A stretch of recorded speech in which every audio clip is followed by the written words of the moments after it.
ఆ ₹3.52, 53 లెక్కేసుకున్నా కూడా ఈ ₹4.60 కంపేర్ చేసుకున్నా కూడా ₹10 స్కామ్ అని అక్కడ కూడా కనపడుతుంది.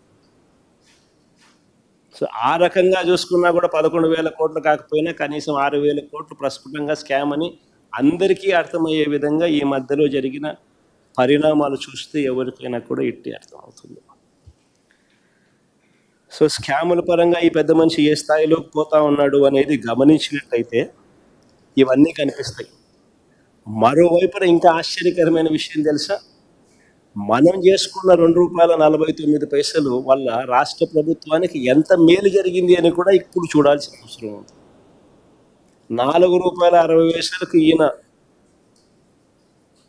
కొనుగోలు చేసి 11,000 కోట్ల రూపాయలు రాష్ట్ర ప్రభుత్వానికి అదనంగా ₹2.49కు ₹4.60 మధ్య ₹2.11 వ్యత్యాసం వల్ల 11,000 కోట్ల రూపాయలు 25 ఏళ్లలో చంద్రబాబు నాయుడు గారు రాష్ట్ర ప్రభుత్వం మీద స్కాములు చేస్తూ బర్డన్ మోపితే, స్కాములు చేస్తూ భారం మోపితే మేము ₹2.49కి సెకీతో మేము చేసుకున్న ఒప్పందం వల్ల రాష్ట్ర ప్రభుత్వానికి 7,000 మెగావాట్లు అంటే 17,000 మిలియన్ యూనిట్లు ఇంటూ చంద్రబాబు నాయుడు గారు చెల్లిస్తా ఉన్న ₹4.60 మైనస్ ₹2.49 అంటే ఆ ₹2.11 సేవింగ్స్ కింద తీసుకుంటే 17,000 మిలియన్ యూనిట్లు అంటే 1,700 కోట్ల యూనిట్లు ఇంటూ ₹2.11 అంటే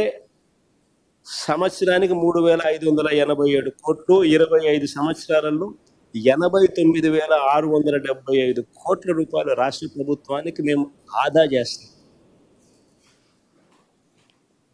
వర్సెస్ చంద్రబాబు నాయుడు ఆయన చేసిన పీపీఏ వల్ల 11,000 కోట్ల రూపాయలు అదనంగా ఆయన ఖర్చు చేయబోతా ఉన్నాడు. అయినా రాష్ట్ర ప్రభుత్వానికి ఇంత మంచి చేస్తూ ఒక చారిత్రాత్మక నిర్ణయం మనం తీసుకుంటే అయినా వక్రభాష్యాలు ఎలా ఉంటాయి అనేది ఈ మధ్యకాలంలోనే ఆశ్చర్యం కలిగించే విషయాలు చూస్తాం. ఈనాడులో ఒక కథ చూసినాం. ఈ మధ్యకాలంలో చూసినాం. ఈనాడు కథ ఇది ఒకసారి చూడండి. సెకీ ఒప్పందానికి సన్మానం జరిగింది అని చెప్పి నా ఫోటో పెట్టాడు. సీఎండీని తొలగిస్తూ కేంద్రం ఆకస్మిక నిర్ణయం, జగన్ ప్రభుత్వంతో ఒప్పందంపై వచ్చిన ఆరోపణలే పరోక్ష కారణం అని చెప్పి ఈనాడు రాస్తుంది. నిజంగా ఈ వార్త చూసిన తర్వాత ఈనాడు అనే పేపరు నిజంగా టాయిలెట్ పేపర్కి ఎక్కువ, టిష్యూ పేపర్కి తక్కువ. అదొక పేపర్ పట్టిన పీడన. అబద్ధాలు రాయడానికి అయినా కానీ హద్దు పొద్దు ఉండాలి. కారణం ఏమిటి అని అంటే ఏపీతో సెకీ ఒప్పందం ఎప్పుడు చేసుకుంది? ఏపీతో సెకీ ఒప్పందం ఒకసారి చూపించిన ఒకసారి. ఏపీతో సెకీ చేసుకున్న ఒప్పందం ఆ డేట్ ఒకసారి చూడండి. 2021 1 డిసెంబర్ 2021 సెకీతో ఏపీ ప్రభుత్వం చేసుకున్న ఒప్పందం 1 డిసెంబర్ 2021లో కుదుర్చుకుంటే ఈ సెకీ ఎవరైతే తీసేశారో, ఇప్పుడు కేంద్ర ప్రభుత్వం ఎవరినైతే సెకీ చైర్మన్గా ఉన్న వ్యక్తిని తీసేశారో ఆ సెకీ చైర్మన్ ఎప్పుడు నియామకమయ్యాడు సెకీ చైర్మన్గా అంటే అది కూడా పక్కనే ఉంది. ఒకసారి చూడండి. 13th June 2023. అసలు 13th జూన్ 2023లో ఈయన సెకీ చైర్మన్గా ఈయన నియామకం అయితే ఈ రామేశ్వర్ ప్రసాద్ గుప్తా అనే వ్యక్తి సెకీతో మేము ఒప్పందం చేసుకున్నది, రాష్ట్ర ప్రభుత్వం ఒప్పందం చేసుకున్నది 1 డిసెంబర్ 2021. అప్పుడు ఎవడో చైర్మన్, అప్పుడు ఈ మనిషి ఎక్కడ ఉన్నాడో కూడా తెలియదు, అసలు డిపార్ట్మెంట్లో కూడా లేడు. ఈ మనిషే లేడు.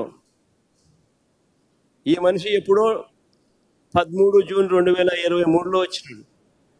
వచ్చిన ఈ వ్యక్తిని కేంద్ర ప్రభుత్వం ఈ మధ్యకాలంలో తీసేసింది. దానికి దీనికి సంబంధం ఏంటి అంటే ఏదో సామెత ఉంది చూడు, దూడ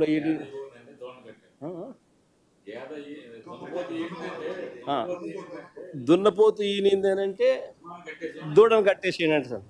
దున్నపోతు ఏమైనా ఏమైనా ఎలా భర్తీ ఇవ్వగలుగుతుంది? దూడను కట్టేసేయండి. అట్టగా అసలు ఎవడు లేడు, అసలు మనిషే లేడు. ఈయన 2013 జూన్ 2023లో ఈయన వచ్చినాడు. మన ఏపీ గవర్నమెంట్ సెక్యూరిటీ ఒప్పందం చేసుకుంది 2021 డిసెంబర్లో చేసుకుంది. దానికి దీనికి సంబంధం లేదు.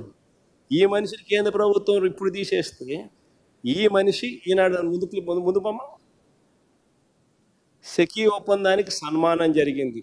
సిఎండిని తొలగిస్తూ కేంద్రం ఆకస్మిక నిర్ణయం. జగన్ ప్రభుత్వంతో ఒప్పందంపై వచ్చిన ఆరోపణలే పరోక్ష కారణం. అసలు వీళ్ళు మనుషులేనా? వీళ్ళు ఏమన్నా మాఫియా రాజ్యం ఇది. ఈనాడు, ఒక ఆంధ్రజ్యోతి, ఒక TV5, ఒక చంద్రబాబు. ఇది ఒక పేపర్లో వీళ్ళంతా ఒక మీడియా అని చెప్పుకునేదాన్ని సిగ్గుపడాలి వీళ్ళంతా.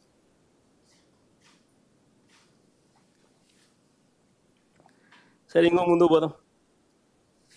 రాష్ట్ర ప్రభుత్వానికి సంబంధించిన పరిస్థితులు ఒకసారి చూస్తే రాష్ట్రంలో స్కాములు ఏ స్థాయిలో జరుగుతూ ఉన్నాయో కనిపిస్తూ ఉన్నాయి. కానీ ఎవడు రాయడు. ఈనాడులో కనపడదు, ఆంధ్రజ్యోతిలో కనపడవు ఈ స్కాములు. TV5లలో అంతకన్నా చూపించారు. ఇంకా స్కాములు ముందుకు పోదాం. ఇంకా స్కాములు ముందుకు పోతే ఉర్సా అంట, ఊరు పేరు లేని Ursa. Subscribe to Social TV Telugu for more videos. Hit the bell icon for faster updates.